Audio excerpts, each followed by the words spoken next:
Preserving pension plans provide guaranteed monthly income for life, which makes financial security in retirement much more achievable for those who have them.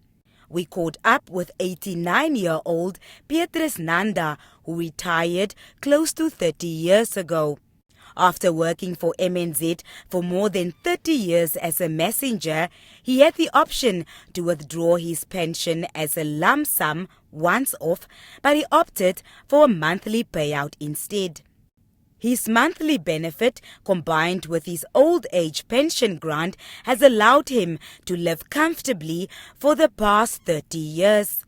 The pensioner says it has always been in his nature to make financially sound decisions, and withdrawing his entire pension was a thought that never crossed his mind.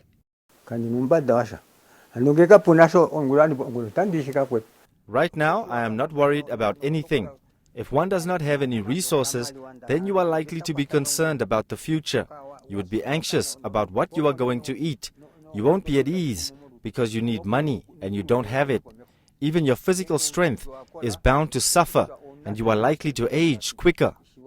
Nanda's monthly payouts allow him to pay not only for his medical aid, but also to help out other family members because he can afford to do so. It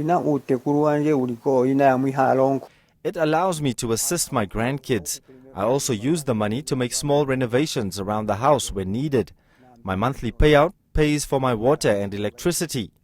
If I had taken the lump sum, I would probably have misused it, and I would not have known how to take care of my responsibilities in my old age. Nanda says he considers himself one of the lucky elders, adding that other pensioners do not have the opportunity to make decisions allowing them to be financially secure. I knew people who withdrew their full pension, but where are they now? Some are living in shacks without proper housing. Some even bought cars. Today, those cars are nowhere to be seen. Managing Director at Retirement Fund Solutions, Martinez Fabianes, says being able to live a comfortable and stress-free life after retirement, like Nanda, is only possible with a compulsory preservation of at least 75% of one's pension funds. Fabianes says Namibia has an excellent financial services system, which is hailed as one of the best internationally. There are a lot of misconceptions as well that are created that government is going to take your money and that the government is bankrupt and things like that. That's completely wrong. It is not the case. In fact, government tends to lose a lot once this law is introduced. Because at the moment, every time when you resign and you take your money in cash, you are actually taxed. And the tax rates are very, very high. The minimum is 18, even as high as 37%.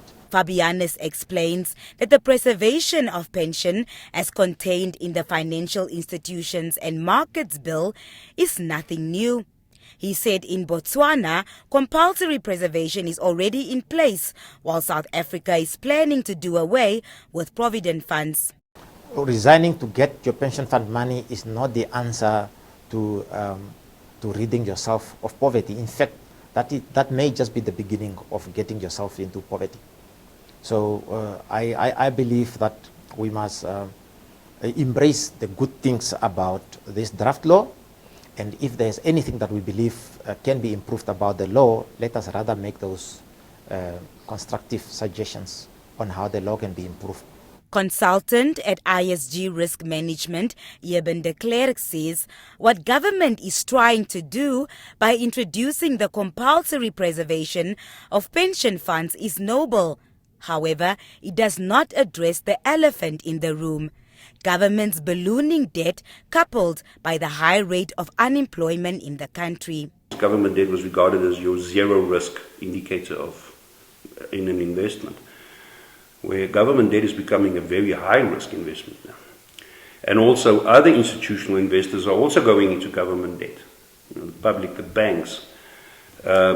So if government would default, that means that the whole card house comes tumbling down. And it's called systemic risk.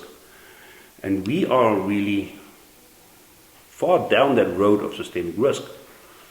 So now the question is, if investments are so risky, the available investments are so risky, is it really proper to force people to continue investing in that? Because at least the person that can take his pension at the age of 40 fully has the option of investing that somewhere else in a less risky investment, even overseas. But with this block on taking your pension early, you don't have that option. Both de Klerk and Fabianus, however, agree that Namibians need to adopt a saving culture that can only come with being exposed to financial literacy. The FEMA, as it stands, is still in draft form, and the financial experts say the recent public outcry regarding the compulsory preservation of pension funds is likely to influence that regulation. Francis Shahama, NBC News, Windhoek.